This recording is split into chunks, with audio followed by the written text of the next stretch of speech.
வணக்கம். அச்சம் என்பது மடமையடா ட்ரெய்லர் நியூ இயர் அன்னைக்கு ரிலீஸ் பண்ணியிருக்காங்க.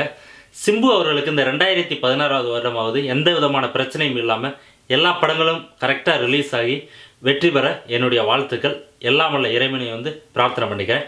இந்த ட்ரெய்லரை பார்த்த உடனே எனக்கு என்ன ஃபீல் பண்ணேன்னா, மறுபடியும் சிம்பு, கௌதம் மேனன், ஏஆர் ரகுமான் இப்படி 3 பேரும் இணைஞ்சோடனே விண்ணை தாண்டி வருவாயா பார்ட் 2 அந்த மாதிரி ஒரு கதை, அந்த மாதிரி ஒரு காவியம் கிடைக்கும் அப்படின்னு சொல்லி எதிர்பார்த்தேன். ட்ரெய்லரை பார்க்குறப்ப அந்த ஃபீலிங் எனக்கு கிடச்சி. 2010 விண்ணை தாண்டி வருவாயா வெளியிருந்துச்சு. 2016 இப்போ அச்சம் என்பது மடமேடா. கிட்டத்தட்ட ஒரு 6 வருட இடைவெளி வந்துருச்சு.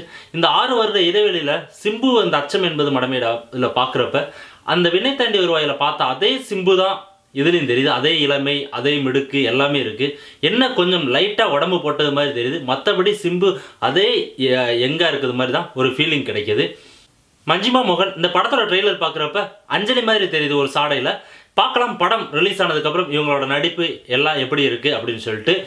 டேனியல் பாலாஜி எனக்கு தெரிஞ்ச இந்த படத்தில் ஒரு வில்லனாக நடிச்சிருப்பாருன்னு எதிர்பார்க்குறேன். டேனியல் பாலாஜி ஒரு மிக திறமையான நடிகர். நீங்கள் லாஸ்ட் வேட்டையாடு விளையாடு பார்க்குறப்ப கமலுக்கு ஈக்குவலாக பெர்ஃபார்ம் பண்ணியிருப்பார். அந்த கொடூரமான அந்த வில்லத்தனம், அவரோட மூஞ்சி, அவரோட நடிப்பு எல்லாத்துலேயுமே வெளிப்பட்டிருப்பார். இந்த படத்தில் இவரோட நடிப்பு கண்டிப்பாக அந்த வேட்டையாடு விளையாடு அந்த ஸ்டாண்டர்டில் இருக்கும் அப்படின்னு சொல்லிட்டு கன்ஃபார்மாக சொல்ல முடியும். இப்போ ரிலீஸ் ஆகிருக்க ட்ரெய்லரில் ஹீரோ யார் அப்படின்னு பார்த்தீங்கன்னா ஏஆர் ரகுமான் தான். ஒரு சிங்கிள் ட்ராக்கு பிரித்து மேய்ஞ்சிருக்கா அப்படி மனுஷன். இவரோட பாடல்களும் இவரோட பேக்ரவுண்ட் ஸ்கோரும் இந்த படத்தை அடுத்த லெவலுக்கு எடுத்து போகும் அப்படின்றதுல எந்த விதமான மாற்று கருத்துமே கிடையாது.